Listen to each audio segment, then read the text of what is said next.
মার্কেটের যে বর্তমান অবস্থা তা তো এটা তো প্রতিদিনই কমার ভিতরে ছিল। বিশেষ করে আবার পার্শ্ববর্তী দেশে যুদ্ধের একটা অবস্থা সৃষ্টি হওয়ার কারণে আরো এটা একদিনেই অনেক পয়েন্ট পড়ে গেছিল। আবার সেইখান থেকে এখন কিছুটা ঘোরার চেষ্টা হচ্ছে। এই হলো বর্তমান মার্কেট অবস্থা। মার্কেটে লিকুইডিটি কম, টার্নওভার অনেক কম, সেইটা মার্কেটের জন্য একটা চিন্তার ব্যাপার। সেই জায়গা থেকে আমার মনে হয় যে মার্কেটে যে নতুন বিনিয়োগকারীর অংশগ্রহণও কমে গেছে। মানে ডাইরেক্ট তো আমাদের সাথে ওরকম শেয়ার মার্কেটের কোনো কানেকশন নাই, তবে পার্শ্ববর্তী দেশে যদি দীর্ঘস্থায়ী কোনো যুদ্ধ হয় তাহলে তো একটা ইফেক্ট পড়বেই অন্যান্য ব্যবসা বাণিজ্যে। সেটা সেই সংখ্যায় হয়তো প্যানিক হয়ে মানুষ বিক্রি করছে, কিন্তু আসলে সেই ধরনের ডাইরেক্ট কোনো আমাদের সাথে সম্পর্ক নাই। আমাদের ব্যবসা বাণিজ্য যেটা ইম্পোর্ট এক্সপোর্ট সেটা বলবৎ আছে কিনা, আমাদের ফরেন কারেন্সি রিজার্ভ ঠিক আছে কিনা, আমাদের গার্মেন্টসের এক্সপোর্ট গুলা ঠিক মতো হচ্ছে কিনা, আমাদের রেমিটেন্স আসতেছে কিনা, এটাই বাংলাদেশের অর্থনীতির জন্য সবচেয়ে ইম্পর্টেন্ট ইস্যু। তো এগুলা যদি ঠিক থাকে আমি মনে করি যে আমরা ঠিক জায়গাতেই আছি। বৈঠকে যে সিদ্ধান্তগুলো হয়েছে অবশ্যই ভালো।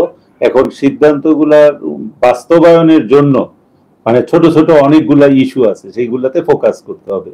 যেমন ভালো কোম্পানি লিস্টেডের ব্যাপারে মাননীয় প্রধান উপদেষ্টা জোর দিয়েছেন, যেটা আমরা দীর্ঘদিন থেকে বলছি, আপনারাও বলতেছেন। সেই জায়গাটাতে জোর দিতে বলছে, এটা তো একেবারেই মানে যুক্তিসঙ্গত কথা। সেইটা করতে হইলে এখন কাজটা তো আর প্রধান উপদেষ্টা করবে না, এটা তো কাজটা আমাদেরই করতে হবে। সেইখানে আমার মনে হয় যে জোর দিতে হবে। এবং এই যে কোম্পানি লিস্টেড করা, ভালো কোম্পানি কেন আসে না, সেই জায়গাটাতে যদি আমরা অনুসন্ধান করি বা জানতে চাই, সেটা 10টা কারণের মধ্যে একটা বড় কারণ হলো বাজারে লিকুইডিটি নাই। বাজারে ট্রেডিং ভলিউম যদি আজকে 2-3 হাজার কোটি টাকা থাকতো, অনেক বড় কোম্পানি লিস্টেড হওয়ার জন্য আগ্রহী হতো। এই যে ট্রেডিং ভলিউমটা কমে গেল, সেই ট্রেডিং ভলিউমটাকে ফিরে আনতে হবে। আনতে হলে আপনি ট্রেডিং এর কস্ট কমাইতে হবে, ট্রেডিং এর কস্ট কমাইতে হবে, বিনিয়োগকারীদের স্বাচ্ছন্দ্য দিতে হবে, বিনিয়োগকারীর যে বিও অ্যাকাউন্ট খুলবে সেখানে খরচগুলারে সীমিত করতে হবে।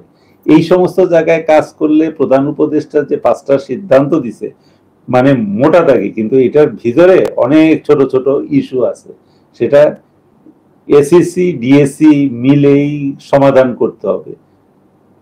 এখন রাষ্ট্রপ্রধান কিন্তু নির্দেশ দিবে, উনি তো আর বাস্তবায়ন তো কিন্তু আমাদেরই করতে হবে।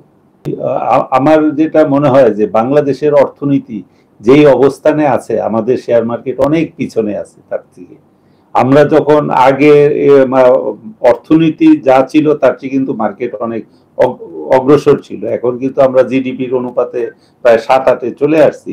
সুতরাং মার্কেটকে বড় করার অনেকগুলো জায়গা আছে। এখানে পলিসিগুলাকে আরো মানে বিনিয়োগকারী বান্ধব, বাজার বান্ধব, এবং এমন কোনো পলিসি করা যাবে না যেটা আন্তর্জাতিক স্টক এক্সচেঞ্জ গুলাতে নাই, নতুন করে আমরা কোনো কিছু আবিষ্কার করে এখানে চাপায় দেওয়া, যেটা আগে হয়েছে। আগের কমিশনে অনেকগুলা ঘটনা ঘটছে যেগুলা ঠিক হয় নাই। কোম্পানি আইনের সাথে মানে সাংঘর্ষিক এমন জিনিসও আনা হয়েছে।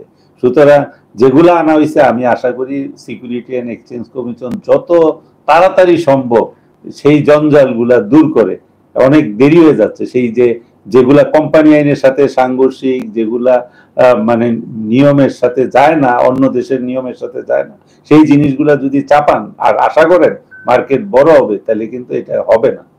এবং মাননীয় উপদেষ্টা কিন্তু বলছে যে বিদেশি কনসালটেন্ট প্রয়োজন হলে নিয়ে আসবেন। একেবারে দেখবেন যে বিদেশি কনসালটেন্ট নিয়ে আসলে এই কথাগুলাই কিন্তু বলবে, এই কাজগুলাই করতে হবে। কাজগুলা কিন্তু মানে আইনের শাসন প্রতিষ্ঠা করা, অন্যায় করলে বিচার হইতে হবে সেই জায়গাগুলা, এবং আইনগুলা এমন কোনো আইন করা যাবে না যেটার সাথে অন্য আইনের সাংঘর্ষিক হয়, কোম্পানি আইনের সাথে সাংঘর্ষিক হয়, ট্যাক্স লর সাথে সাংঘর্ষিক হয়, এমন কোনো কিছু করা উচিত হবে না।